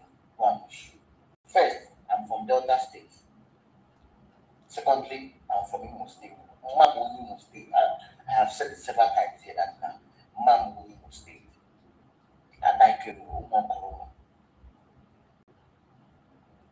After that junction, that's the Assemblies of God. That's my maternal home. So I will now for. If you tell me to go into Imo State now, I will go in and I will not ask for direction. Because my secondary school was in Imo State. I attended a Kanu secondary school. JS2, JS3, SS1. Before I returned back to Delta and continue from Santa Maria College. So I'm for. So I know some of you want to paint all this whole happening in the East that they are IPOB that is doing it. That's what gives you I don't know whether it gives you one kind of energy. You want to criticize that these kidnappings have been climbed by IPOB. No. This one I witnessed it. I have voice recording. I had to bring in our people for that people to hear the conversation. And they said, no, this one not be our language. This one is Fulani language. This one will tell you, say, yes, our own language. The victim said in the video, I have video record, I have video evidence, and they are Fulani people. My brother.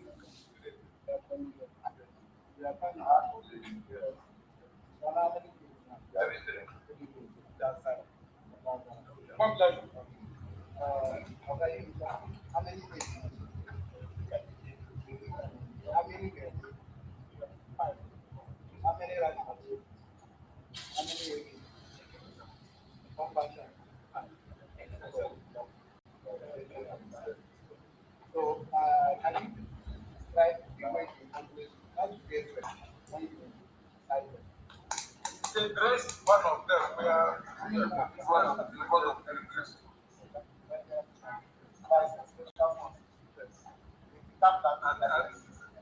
Yes.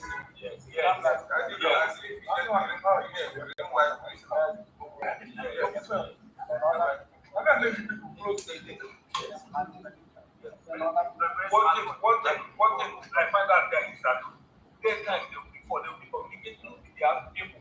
When it is 6, 7 o'clock, those their people will come with the food and some AK for 7. They are male flights. Yes. And today, they share this money together. This was the money paid yesterday. What they released so they share it together. That's their own. What of them will come out and all this information? Yes,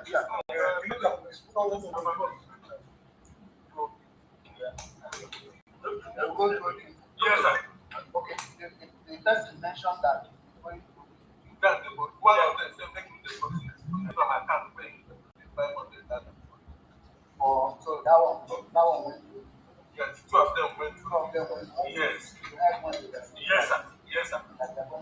Yes, sir. And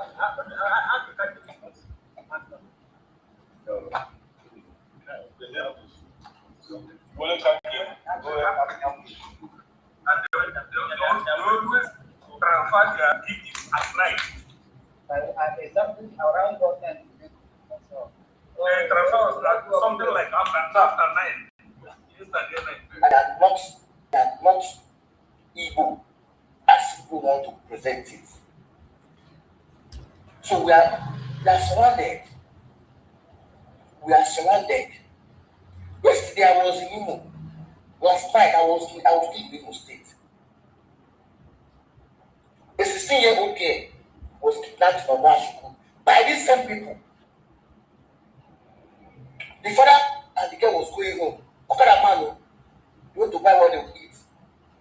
Going back to their house. Two of them. The father said that these people are not our people. The father had a fight with them. They cut him knife on his head. And then kidnapped the little girl. 16-year-old girl. She's currently inside the forest with the kidnappers.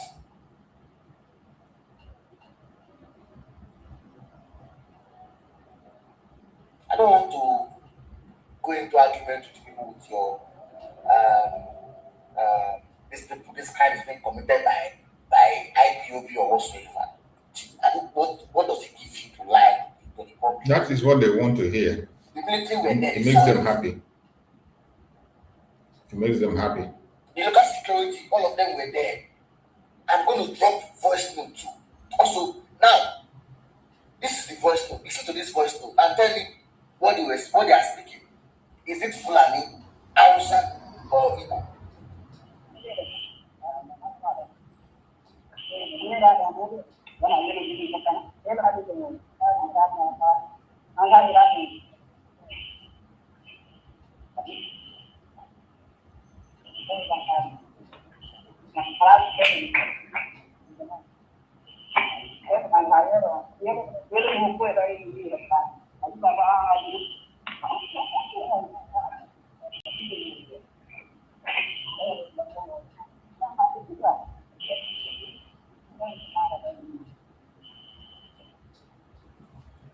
You have seen it. This is another strong evidence to show when they continue to blackmail us, like Hope Uzodinma is doing in Imo State, Lola Neka is doing her own.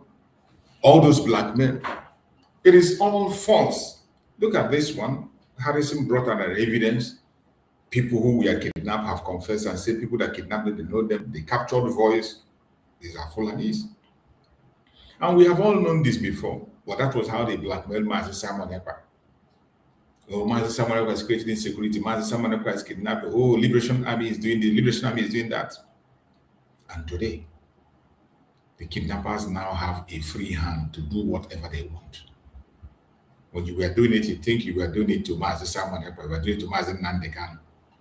You are going to pay the price for every lie you have told against innocent people. You will pay the price. You will pay the price. I just pray that the United States will take action as soon as possible. If not, it is going to be worse. Let us hear this one again. You see the invasion of the Fulanis. The Fulanis are taking over. Everywhere you can think about, they are taking over. Let's play another video. We're going to play another video for you to hear and see what the Fulanis are doing.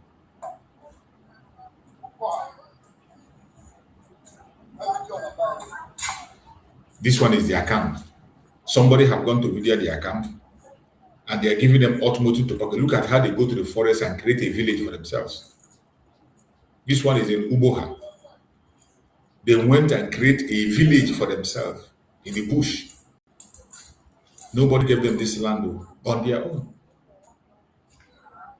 Living happily with their family in the forest. Where those people they stay, where they kidnap our people, where they spoil our product. This is the camp. So we have been telling them to leave this camp. They refuse to leave. They are using this camp to kidnap our people, to spoil the products we have been using to feed our children, to feed our family. So we tell them today to leave for our community. Tell them to leave this camp. If they refuse to leave, not till Friday, we will come by ourselves and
have to say.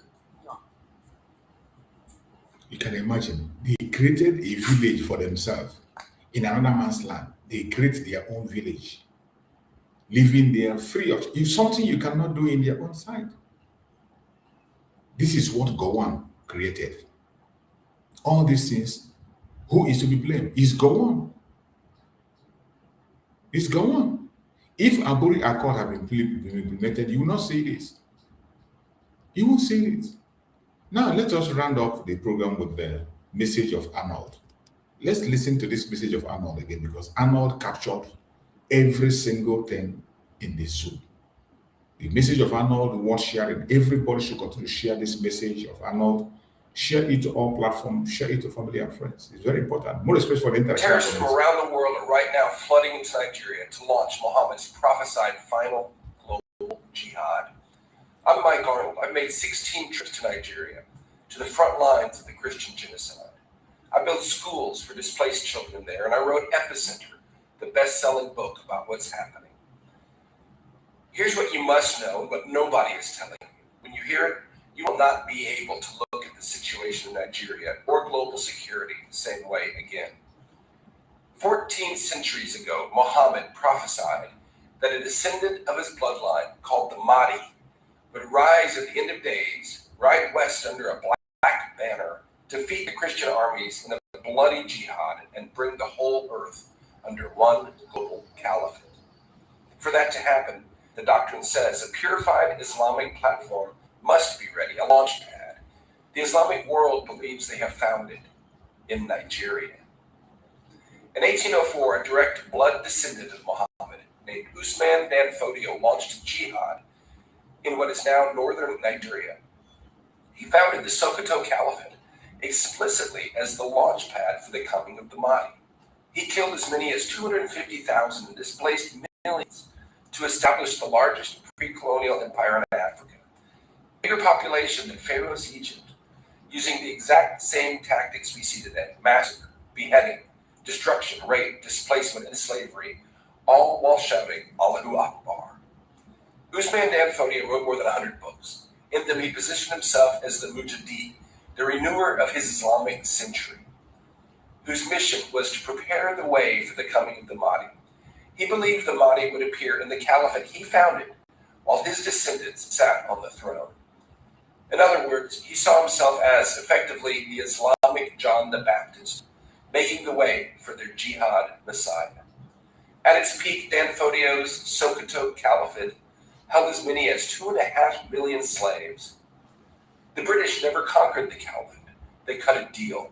Indirect rule, they called it, and let the caliphate stay in power as their enforcers.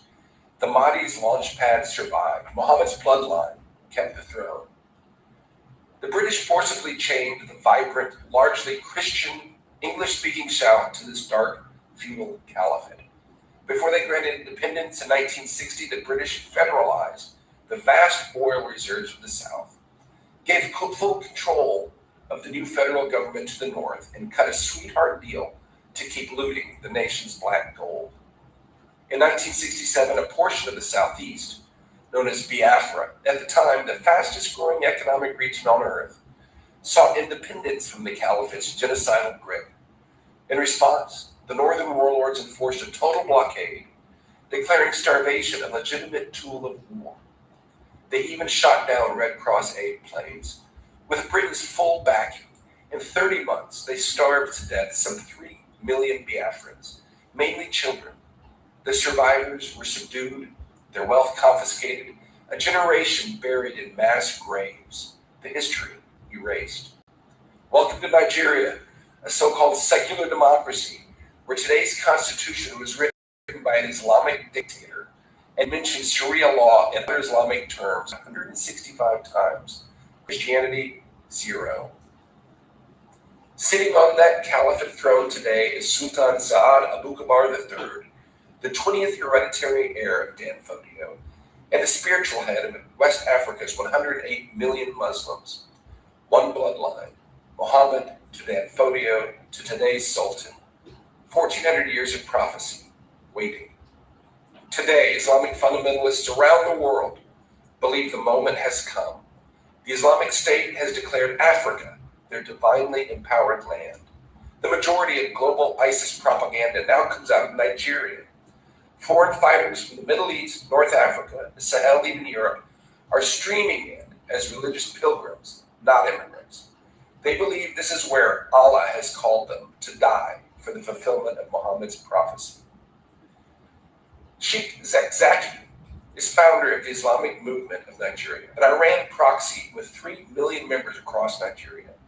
His organization has an armed wing, documented weapons caches, and a history of mass mobilization. In February 2026, speaking in Nigeria's capital of Abuja, he declared, quote, "We are not merely waiting for the reappearance of the Imam Mahdi so that we may follow him afterwards. We are his followers today. He is our global leader, and the affairs of the Ummah," that's the global Muslim community, "are already under his guidance."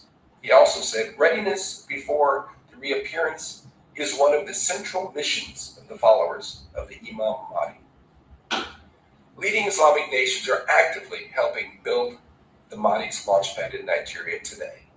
Turkey just signed a major deal with President Bola Tinubu to train Nigerian troops using a group whose stated mission is to, quote, "pave the way for the long-awaited Mahdi by helping the Islamic world achieve military superpower status." Iran, whose entire regime exists to hasten the Mahdi, has helped build Zakzaki's massive Islamic movement in Nigeria. Saudi Arabia spent decades building the doctrinal pipeline that birthed Boko Haram, and Qatar is the banker. The movement's toll is staggering. Since the founding of the caliphate, the start of this jihad, as many as 6 million Nigerians dead, 10 million enslaved, 25 million displaced. Since 2009 alone, 125,000 Christians slaughtered, along with 60,000 peaceful Muslims who refused to join the jihad, according to Nigeria's human rights group, Intersociety. More than 20,000 churches destroyed. Today, 80% of all Christians killed worldwide for their faith are killed in Nigeria, most by jihadis from the same tribe, same caliphate, same prophecy, using the exact same tactics Dan Fodio used 222 years ago. Allahu Akbar. This is the longest running and longest active genocide on earth, a hidden Holocaust. Today in Nigeria, college girls are burned to death for praising Jesus on WhatsApp, and nobody is punished. Farmers are sentenced to death for defending themselves against terrorists. The Chinese are looting vast amounts of blood minerals and funding the jihad groups to clear the land, bribing the military and political leaders to look the other way. A prisoner of conscience named Nnamdi Kanu is serving a life sentence in Sokoto prison for truth spoken in England, illegally abducted from another country and convicted under a law no longer on the books. Youth are executed in the street by federal police. Influencers who speak the truth are taken, tortured, and disappear. Thousands of men, women, and children are abducted, held in what can only be called concentration camps, many tortured and killed in sophisticated kidnapping schemes pioneered by Boko Haram. Nigeria's 50 million school children are today being forcibly indoctrinated by the government. The man in control of the nation's curriculum from preschool through college is the world's leading expert on the Islamization of knowledge, and he considers it an intellectual jihad. As many as 10 to 12 million peaceful and productive Nigerians have been forced from their ancestral lands, living and dying in the most horrible conditions imaginable, denied recognition and aid by the government. Without intervention, it is expected that as many as 50% will be radicalized in the next few years. That's 5 to 6 million more jihadis. At the same time, the government gives captured terrorists room, board, and free classes, then releases them back to the community, rehabilitated. Many are even given government jobs. Statistics show most are likely to go right back to killing. On May 16th, President Trump killed the world's #2 ISIS commander in a strike on his compound in Nigeria. Nigeria's government had given this terrorist cover officially by declaring him dead 2 years ago. But strikes alone will not stop what the jihadis believe is the fulfillment of a 1,400-year-old prophecy. The caliphate has a 222-year head start. hijacking the nation's inevitable rise, on track to become the third most populous nation on Earth by 2050, a top 5 oil producer with $1 trillion of mineral reserves, making more movies than Hollywood and dominating the streaming charts. They see Nigeria today as the greatest platform in history for the Mahdi to finally come and conquer the world. President Trump, you must act now. You have rightly called radical Islamic Jihad the greatest threat to our national security. Nigeria is the epicenter. You must know that working with the Nigerian government to end this genocide is like working with the Third Reich to end the Holocaust. You cannot stop this with sanctions. Jihadis are prepared to die for their cause, and China is more than happy to backfill any economic loss we impose on Tinubu's regime. Nigerian officials are today disarming and prosecuting defenders while arming the terrorists. They are rewarding captured terrorists while smothering millions of innocent displaced victims. They are violently suppressing truth speakers and spending millions to propagate lies in Washington. Top Tinubu administration officials have recently called the killers brothers and prodigal sons who deserve to be rehabilitated. The radicals have fully hijacked the school system with the philosophy of Boko Haram. As you have found in Iran, you cannot simply negotiate or partner with people who believe Allah has called them to fulfill a 1,400-year-old prophecy. And that is exactly what you are facing in Nigeria. But I believe you can flip Nigeria without a war. The people of Nigeria are incredible. They have unlimited potential. They rise to the top wherever they go in the world. Give them the chance to do that at home, and they will build an amazing nation, a real Wakanda, and America's greatest ally in Africa, a lighthouse of freedom in a dark part of the world. Just watch. President Tinubu is guilty of genocide today for his denial of recognition and aid to the displaced citizens. Indict him, arrest him. The Sokoto Caliphate must be investigated as a terrorist sponsor and dealt with accordingly. 2 centuries of history and overwhelming evidence demand it.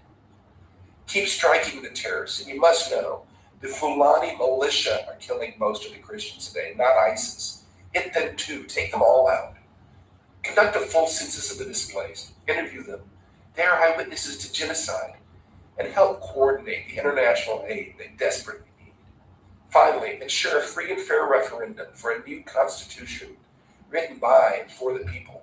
Allow them to determine their own boundaries and watch them rise. Islamic jihadists today are finally recognized as the greatest threat to global security. Today, the Sokoto Caliphate in Nigeria is the only throne in the world that meets the classical Sunni requirements for a legitimate caliphate. And it was built explicitly to be the platform for the prophesied Mahdi, the launch pad for the final jihad to conquer the world. This is the epicenter. If we do not fight this fight in Nigeria today, we will fight it here in our own backyard tomorrow. That was an amazing speech by Arnold, and I can't say much. He has said it all, and I hope that those who are concerned, more especially the United States, will pay attention to what he's saying. I appreciate every one of you that have been with me on this very evening program, and I hope you can join me tomorrow. Remember, tomorrow is Monday. We are going to have our Monday sit-at-home memory program. We have a lot of informations that we are going to deliver tomorrow. Make sure you join us. If you have not yet subscribed to this channel, subscribe, like, and share the program. We are going to be back again tomorrow morning. Join us in our morning program. It is going to be a bombshell. There are some important information that we're coming with tomorrow. So make sure you join us on the Monday sit-at-home memory tomorrow. It is very important. May Chukwuemeka Odimegwu and protect all of us. Thank you so much for being part of this program, and I will see you again tomorrow by the grace of Chukwuemeka. May Chukwuemeka and protect our leaders, Mazi Nnamdi Kanu and Mazi Samadego. Thank you so much for being part of the program. See you next time. Stay blessed.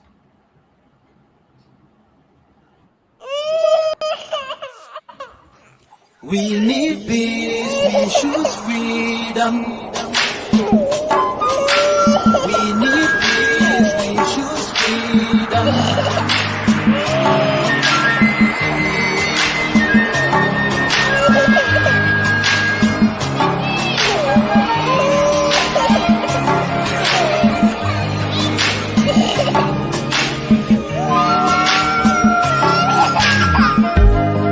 there was a nation living in peace and unity.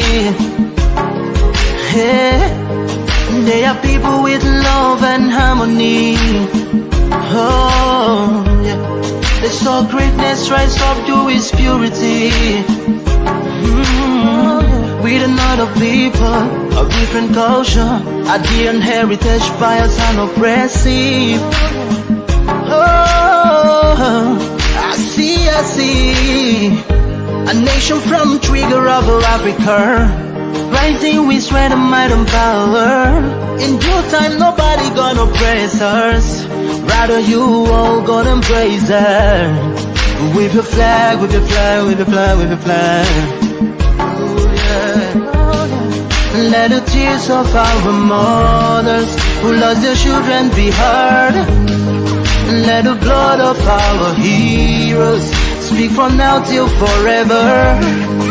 Let the whole wide world know Biafra is our home. Oh yeah, Biafra is our home. Oh, it's my home. Yeah, Biafra is our home. I reminisce way back 1967. Death toll on the blood couldn't count them even.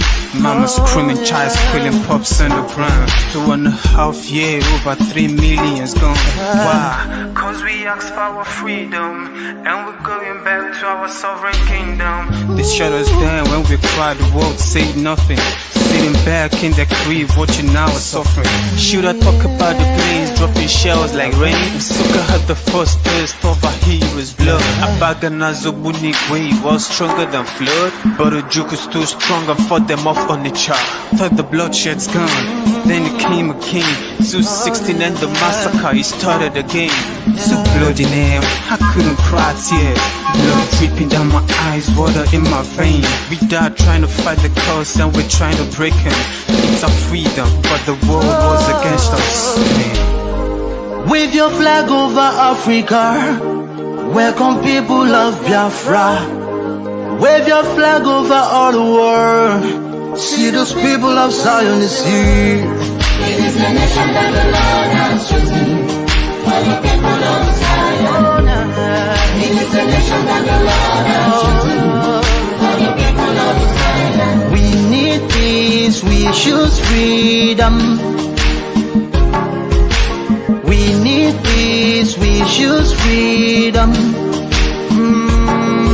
Yeah. Let the tears of our mothers who lost their children be heard. Let the blood of our heroes speak from now till forever. Let the whole wide world know Biafra is our home.